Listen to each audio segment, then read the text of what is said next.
नमस्कार, आप देख रहे हैं ईस्टर्न स्काई मीडिया समाचार बुलेटिन के साथ मैं कुमार जितेंद्र।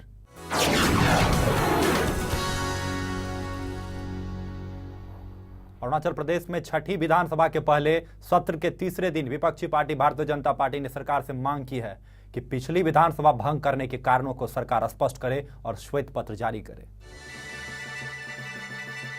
बीएलपी नेता तामियो तागा और पीपीए नेता पासंग दोरजी के साथ साथ कई नेताओं ने मुख्यमंत्री की पहल योजना नौकरी मेला पर सवाल उठाए। नेताओं ने ये कहा कि यह योजना 1 साल में 1 लाख नौकरी देने की गारंटी देती है, लेकिन ऐसा कैसे होगा, इस बात की जानकारी नहीं दी गई थी। इसके साथ ही बीएलपी नेता तामियो तागा ने पिछली विधानसभा को भंग करने और राज्य सरकार द्वारा दिखाए गए 100 करोड़ रुपए के ओवरड्राफ्ट पर एक श्वेत पत्र की मांग की है। मेघालय में एक महिला की दर्दनाक हत्या के बाद इस मामले पर कई नेताओं की अलग अलग प्रतिक्रिया आ रही है और इसी मसले पर ईस्टर्न स्काई मीडिया की संवाददाता ने बात की तुरा से सांसद और नेशनल पीपुल्स पार्टी के सुप्रीमो पीएस संगमा से। आइए सुनते हैं कि इस मामले पर पीएस संगमा की क्या प्रतिक्रिया थी। In increasing violence against women, today we see a case from Meghalaya where a woman has been shot dead after she was molested allegedly by some militant outfits. We have with us National People's Party Supremo and MP from Tura of West Garo Hills, Mr. P.S. Sangma, joining us today at ASM. Sir, if you could tell us first on the shocking incident itself which has taken place in the Garo Hills. Well, what has happened is that a 30-year-old woman has been molested and attempted to rape, and she resisted and she was shot dead in front of her children.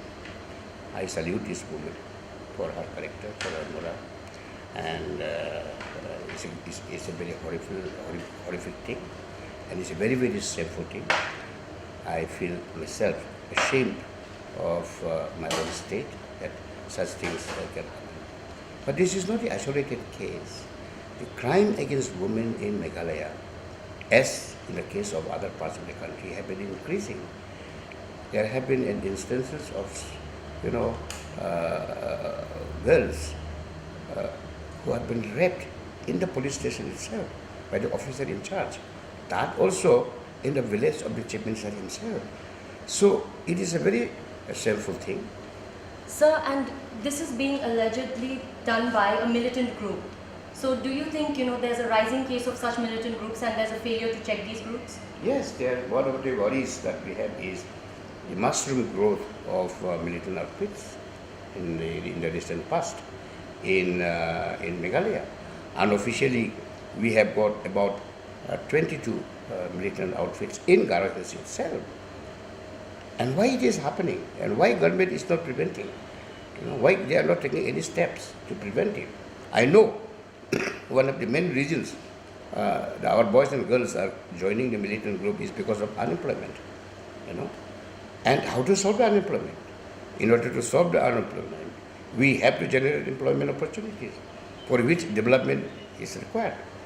There's no development that is taking place.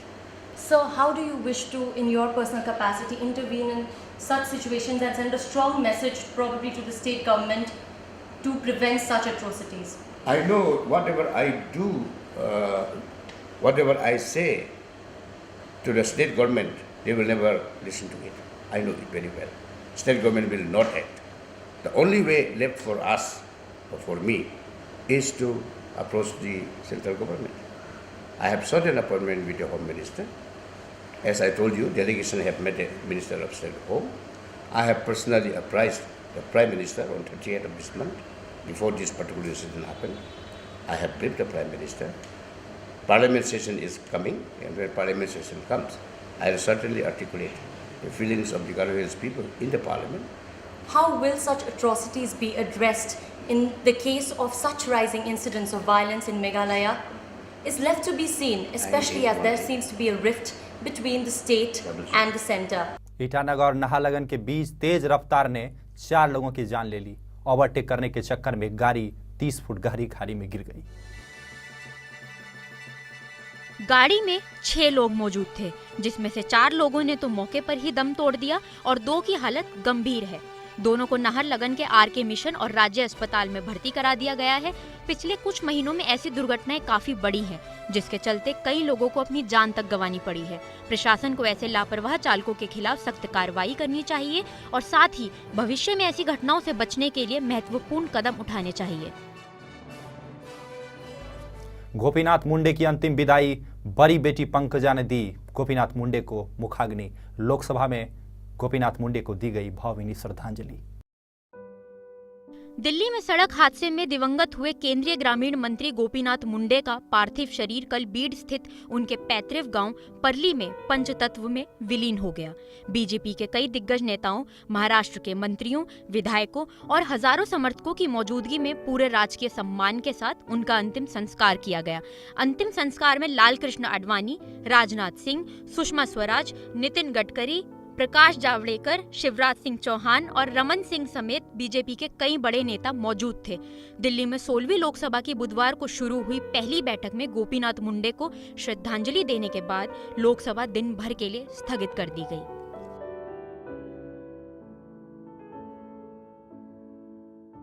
Assam के मुख्यमंत्री तरुण गोगोई ने कांग्रेस उपाध्यक्ष राहुल गांधी से मुलाकात की।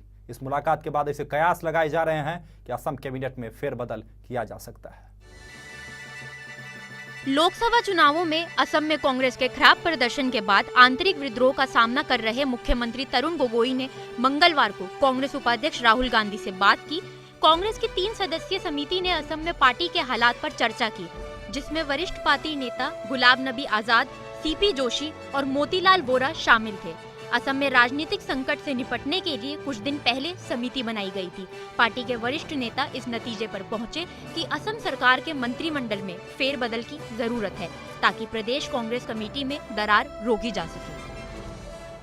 ईटानगर में हटाया गया लोड शेडिंग। विद्युत विभाग ने दिए अधिकारियों को तत्कालिक निर्देश। ईटानगर में बिजली की समस्या पिछले कई महीनों से लोगों को सताती रही है। ऐसे में स्टेट लोड डिस्पैच विभाग ने बिजली विभाग के अधिकारियों को निर्देश दिए हैं कि लोड शेडिंग को अविलंब खत्म किया जाए और बिजली की समस्या से लोगों को निजात दिलाई जाए, जिससे स्थिति सामान्य हो सके। वर्तमान में राजधानी में बिजली की सामान्य मांग 13 से 14 मेगावाट है, लेकिन लोड शेडिंग हटाने के कारण अब 17 मेगावाट की आपूर्ति ईटानगर के लिए दी जा रही है। वहीं अरुणाचल प्रदेश से खबर है कि स्कॉलर इंस्टीट्यूट ने अरुणाचल प्रदेश संयुक्त प्रवेश परीक्षा में अव्वल हुए छात्रों के लिए सम्मान समारोह का आयोजन किया। इस समारोह में छात्रों के अभिभावक, शिक्षक और संस्थान के अन्य सभी कर्मचारी मौजूद थे। स्कॉलर इंस्टीट्यूट ने सम्मान समारोह में अव्वल छात्रों को 5,000 से 10,000 रुपए तक नगद पुरस्कार भेंट दिए। साथ ही न्यासी छात्र संघ महासचिव न्यान्या गोलो ने अव्वल छात्रों को बधाई दी। वहीं अंशु महासचिव ने कहा कि इसका पूरा श्रेय छात्रों द्वारा की गई मेहनत और समर्पण को जाता है।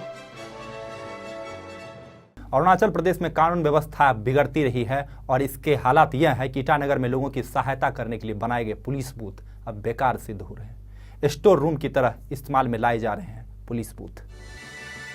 ईटानगर में बने पुलिस बूथ अब केवल देखने भर के लिए रह गए हैं। इनका इस्तेमाल एक स्टोर रूम की तरह किया जा रहा है।